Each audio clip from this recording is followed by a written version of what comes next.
একবার একটা শিয়াল একটা ফাঁদের মধ্যে ধরা পড়েছিল। সে কোনো রকমে ফাঁদ থেকে বের হয়ে আসতে পেরেছিল, কিন্তু তার লেজটা ফাঁদে কাটা গিয়েছিল।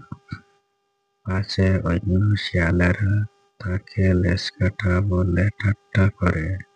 এই লজ্জায় সে কয়েকদিন তার গর্তের মধ্যে লুকিয়ে থাকল। অবশেষে লেজকাটা শিয়ালটা অন্য শিয়ালদের ডেকে একটা সভা করল।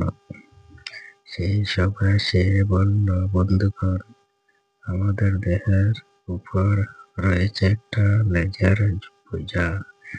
লেজ না থাকলে আমরা বেশ আরামে চলাফেরা করতে পারি।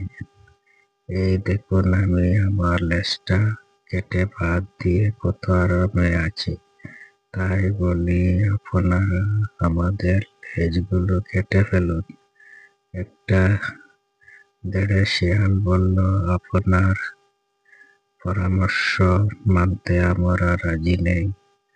আপনার লেজটা যদি কাটা না যেত তাহলে আপনি এই পরামর্শ দিতেন না। আমরা আমাদের লেজ নিয়ে সুখে আছি। নীতিকথা, নিজের দুর্দশা ঢাকতে অপরকে দুর্দশা ফেলা।